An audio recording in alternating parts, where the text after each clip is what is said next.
यदि आप चितकुल से सुबह 10 बजे ब्रेकफास्ट करके निकलते हैं तो 3 या साढ़े 3 घंटे में आप कल्पा पहुंच जाएंगे। उससे पहले रिकांगपिओ पड़ता है, किन्नौर डिस्ट्रिक्ट का हेडक्वार्टर है और कमर्शियल सेंटर बहुत ही सुंदर है। तो वहाँ पर आप कुछ टाइम ज़रूर बिताएं। मार्केट भी अच्छी है लेकिन रुकने के लिए इसलिए एडवाइज़ नहीं करता क्योंकि वहाँ पर गाड़ी खड़ी करने की या पार्किंग की जगह कम है। कल्पा में आप नारायण नागनी मंदिर देख सकते हैं और बहुत पुरानी मोनेस्ट्री देख सकते हैं। कहते हैं ये मंदिर 5000 साल पुराना है। यहाँ पर मंदिर या गोम्पा दोनों तिब्बतन स्टाइल से ही बने हैं और यहाँ पर दोनों धर्म के लोग बड़े मिलजुल कर रहते हैं। 2900 मीटर की हाइट पर बसा कल्पा बहुत ही सुंदर है और अगर आप यहाँ पर जाएं तो मेरी तो एडवाइस है आप यहाँ पर 1-2 दिन रुकें, आपको बहुत अच्छा लगने वाला है। कल्पा में सबसे ज़्यादा फेमस है सुसाइड पॉइंट। करीब वहाँ से 1000 मीटर नीचे सतलुज नदी बहती है, बिल्कुल खड़ी ढलान है। उसे देखकर आपको ऐसा लगेगा कि जैसे किसी ने खाली पेज पर लाइनें डाल दी हों। कल्पा को चीनी विलेज के नाम से भी जानते थे क्योंकि ये भारत के पुराने भारत तिब्बत मार्ग पर स्थित था। अब नया मार्ग सतलुज नदी के किनारे बन गया तो अब इसके नाम को कल्पा के नाम से ही लोग अब जानते हैं। कल्पा जाना जाता है किन्नर कैलाश रेंज के लिए। यहाँ से किन्नर कैलाश महादेव के दर्शन इतने बढ़िया होते हैं कि अगर आप शाम को पहुंच रहे हैं और बाई दी वे किसी वजह से आप ना देख पाएँ क्योंकि उस समय बादल होते हैं तो सुबह जल्दी उठकर ज़रूर देख लें क्योंकि सुबह सुबह बादल बिल्कुल नहीं होते। बहुत ही सुंदर विलेज है, तो शांति बिल्कुल मन को मोहने वाला और शांति प्रदान करता है। और सेबों के बाग तो यहाँ पर बहुत ही अधिक हैं, तो बिल्कुल नेचुरल ब्यूटी है। आप कभी यहाँ पर रुकिए। मौसम ठंडा होता है गर्मियों में भी, इसलिए वूलन क्लॉथ ले जाना ना भूलें। ये आप देख रहे हैं किन्नर कैलाश रेंज, ये सिर्फ यहीं से ऐसी दिखाई दे सकती है, बाकी कहीं से नहीं दिखाई दे सकती। अगर आप यहाँ रुक रहे हैं तो चारंग गांव और रोपा गांव और भावा वैली ज़रूर जाएं। कल्पा के बाद बड़ा जो विलेज है वो नाको ही पड़ने वाला है। वो वहाँ से 100-125 किलोमीटर की दूर है, लेकिन रोड बहुत अच्छी है। नेशनल हाईवे है और बहुत ही अच्छी रोड बनी हुई है। रास्ते में आपको ड्राइविंग का मज़ा आने वाला है। खाब ब्रिज तक तो आप उस सतलुज नदी के किनारे चलते रहेंगे और यहीं पर आके आप स्पीति नदी के साथ चलना चालू कर देंगे और स्पीति वैली में प्रवेश कर जाएंगे।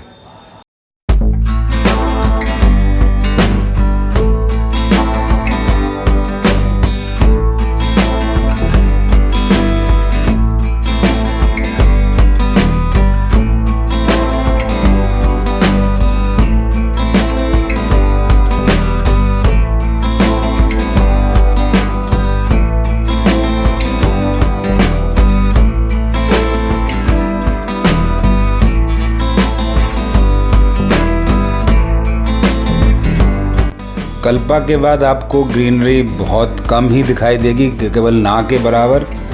और इसके बाद आपको इस तरह के रास्ते दिखाई देंगे, पहाड़ दिखाई देंगे। आप उससे बोर ना हो, उसे बड़े ध्यान से देखें। पहली बात तो आपको अच्छा जो लगने वाला है, इस यात्रा में जो सड़क बनाई है वो सारे पहाड़ों को काट काट कर बनाई है। वो रास्ता देखने वाला है और आप उसको एंजॉय करें। इन पहाड़ों से गुजरता हुआ रास्ता बहुत अच्छा लगता है और जितने भी पहाड़ यहाँ पर आप दिखाई देंगे वो कोई ना कोई शेप लिए हुए हैं, तो बड़ा ही सुंदर लगता है। ये आप देख रहे हैं बिल्कुल पहाड़ को काट कर एक रास्ता बनाया गया है। ऐसा लगता है जैसे हम केव से गुजर रहे हैं। और वैली, ये स्पीति वैली है जो आप देख रहे हैं। स्पीति वैली भी बड़ी सुंदर लगती है और पहाड़ के ऊपर जब रोशनी पड़ती है तो कहीं पर शेड, कहीं पर रोशनी, वो आपको बहुत ही सुंदर लगने वाली है। अगर आप नेचर प्रेमी हैं तो इस रास्ते में बोर नहीं होंगे। अगर आप ये सोच रहे हैं यहाँ पर हरियाली नहीं है तो इस रास्ते पर आप ना आएँ। आपको सारे रास्ते पर पूरी स्पीति वैली में इस तरह की ब्यूटी ही मिलने वाली है। और इसीलिए आप जब आएँ तो ये मान कर आएँ कि आपने पहाड़ों को रास्ते को एंजॉय करना है। सड़क बहुत अच्छी है, चौड़ी है, चलाने में कोई प्रॉब्लम नहीं है।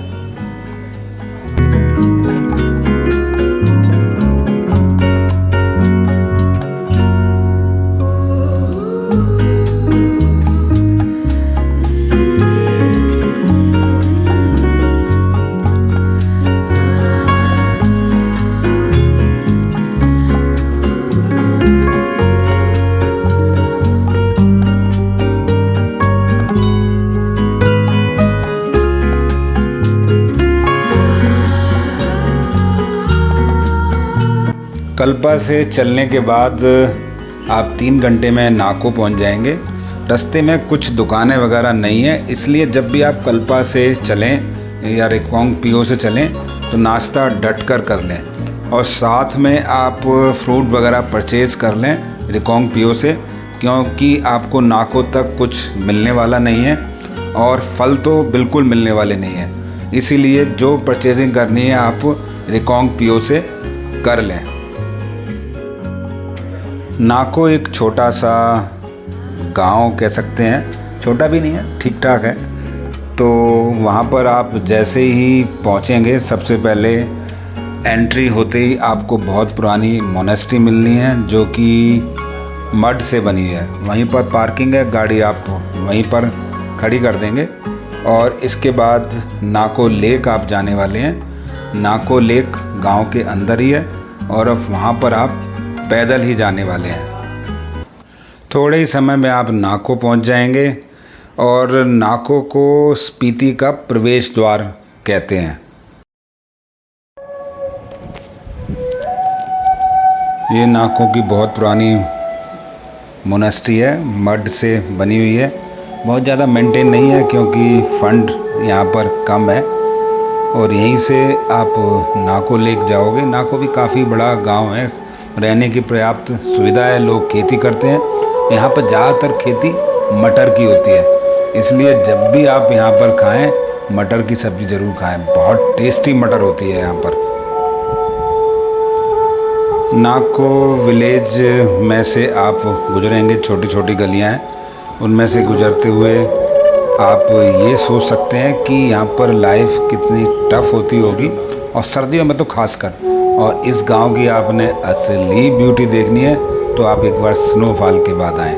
इतना खूबसूरत लगता है, चारों तरफ स्नो के बीच में बसा हुआ एक गांव। ये लोग सर्दियों में भी कहीं नहीं जाते, इसी गांव में रहते हैं। नाको लेक आप देखेंगे तो नेचुरल लेक है, लेकिन इसको मेंटेन करने के लिए, इसमें वाटर लेवल मेंटेन करने के लिए पानी ऊपर रिजर्वायर से इसमें छोड़ा जाता है। यहाँ पर आप बोटिंग भी कर सकते हैं और इसके आसपास बहुत सारे होटल हैं, वहाँ आप रुक भी सकते हैं। तो एक नाको भी रुकने की अच्छी जगह है, लेकिन मैं प्रेफर कल्पा या रिकोंग पिओ करूँगा। खाने के लिए बहुत अच्छे होटल नहीं है, लेकिन जहाँ आप रुकोगे वहाँ पर तो खाना आपको बढ़िया मिलने वाला है।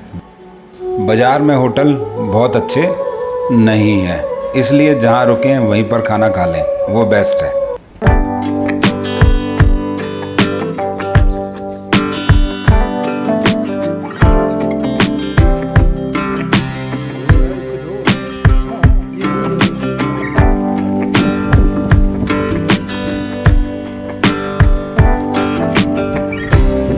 नाको से निकलते ही आपको पहाड़ों की विभिन्न शेप दिखाई देने लगेगी।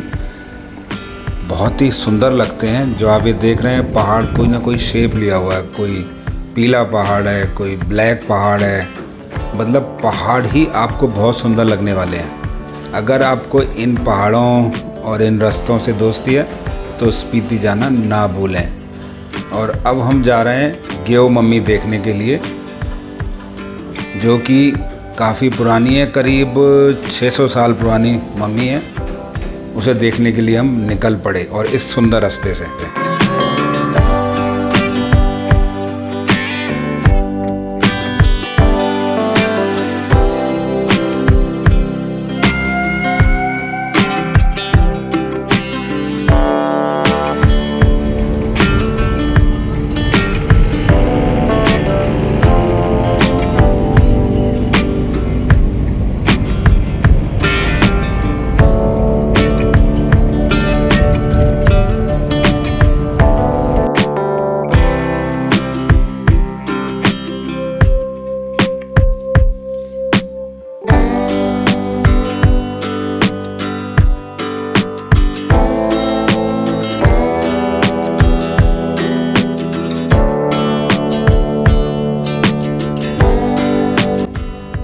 नाकों से यहाँ तक का रास्ता तो बहुत अच्छा है और इसके बाद ये रास्ता काजा निकल जाएगा।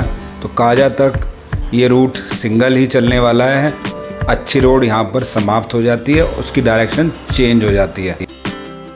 ग्यो तक रास्ता ख़राब है, सिंगल रूट है, धूल भरा है और साथ में एक गंदा सा नाला भी चलता है, जैसे नदी है लेकिन नाला लगता है, जो कि चाइना से आता है।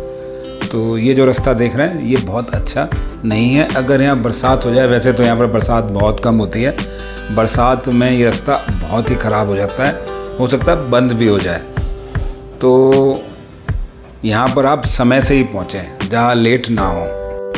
यह मम्मी एक बौद्ध भिक्षु संघ तेंजिम की है, जो कि 2004 में इसको खोजा गया।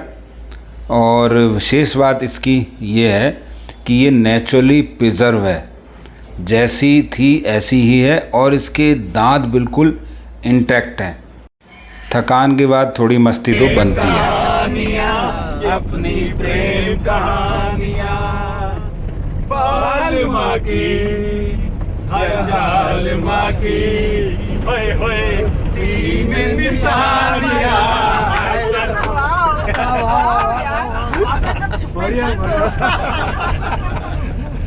अच्छा, भी पूरा सॉन्ग आता, प्लीज सिंग। वो आएगा, खाली कोरस ही आता है। भारत की सबसे पुरानी मोनेस्ट्री है टाबो। तिब्बत के बाद यह दूसरी सबसे पुरानी मोनेस्ट्री है। टाबो स्पीति नदी के किनारे करीब 10,760 फीट की ऊंचाई पर बसा है और यह काजा नेशनल हाईवे पर स्थित है। इस मठ का निर्माण करीब 996 ईस्वी में किया गया था। इस मठ की विशेषता कि इसकी दीवारों पर जो पेंटिंग है वो अजंता की पेंटिंग से मिलती है, इसलिए इसे हिमालय की अजंता भी कहा जाता है। इस गोम्पा का निर्माण बालू, मिट्टी और ईंट से किया गया और वो अभी इसी तरह से इसको मेंटेन किया जाता है। अगर आप यहाँ एक दिन रुकना चाहते हैं तो सबसे बढ़िया मोनेस्ट्री का गेस्ट हाउस है। वहाँ पर आप रुकिए, स्थानीय व्यंजनों का आनंद लीजिए और एक दिन वहाँ पर स्टे करें, तभी आपको यहाँ पर बहुत अच्छा लगेगा और शांति प्राप्त होगी। और हाँ, यहाँ की स्थानीय डिश बटर की चाय, उसका आनंद लेना ना भूलें। अगर थोड़ी सी नींद त्याग सकते हो तो सुबह 6 बजे की आरती इस बौद्ध मठ में ज़रूर देखें, वो देखने वाली होती है। इसी मठ में एक स्कूल भी चलता है जहाँ बच्चों को तिब्बती भाषा और बौद्ध धर्म की शिक्षा भी दी जाती है। मोनेस्ट्री से करीब 1 किलोमीटर ऊपर बड़ी सुंदर गुफाएं बनी हैं, जहाँ पर कि मॉन्क मेडिटेशन किया करते थे। उसमें से केवल एक गुफा अभी खुली हुई है, उसे आप ज़रूर देखें। उसके अंदर भी जो दीवारों पर चित्र हैं बहुत ही सुंदर बनाए गए हैं और बाकी सभी जो गुफाएं हैं उनको मेंटेन किया जा रहा है। गुफाएं देखने अवश्य जाएं। अगर आप किसी होम स्टे में रुक रहे हो तो परंपरागत खाना परंपरागत रूप से खा सकते हैं। हम वहाँ गए थे गंगोत्री, खाना खाया हमने। तो रात को खाना खाया होटल, सब्जी क्या है अभी? आलू की सब्जी, बढ़िया सब्जी। आपने बोला तो हम दोबारा सुबह वहीं चले गए, बढ़िया है तो वहीं चलते हैं। तो उससे खाना खाया हमने, सब्जी क्या है बोला जस्ट, और जैसे इतना गहराई है ना, स्टोर कर रखा कि हमें कुछ और करने की जरूरत नहीं है, बस उसमें स्टोर करके रखा। कूलिंग होता है, कूलिंग। स्थानीय लोगों के साथ एक रात गुजारना बहुत अच्छा लगेगा। आप भी होम स्टे में ही रुकें। सीज़न में जगह बुक करके जाएं, अदरवाइज़ आपको बहुत समस्या होने वाली है। जो आप घर देख रहे हैं ये पूरे कंक्रीट के नहीं बने होते। उसमें एक कमरा ऐसा होता है जो कि लकड़ी की छत होती है, जिससे कि सर्दियों में वो गर्म रहे। पर चाय की केतली रखी होती है जिससे कि आप गरम गरम चाय पीते रहें। सर्दियों में भी यहाँ बहुत लोग आते हैं जो कि स्नो लेपर्ड देखने के लिए यहाँ पर कई दिन तक रुकते हैं। हमारे साथ ही ओंकार जी, जो कि एक अच्छे आर्टिस्ट हैं, उनकी छोटी बेटी जहाँ हम रुके थे उसकी फ़ोटो बनाना नहीं भूले और उन्होंने एक फ़ोटो बना के यादगार के तौर पर उनको भेंट की। यदि समय तो टाबू ज़रूर रुकें।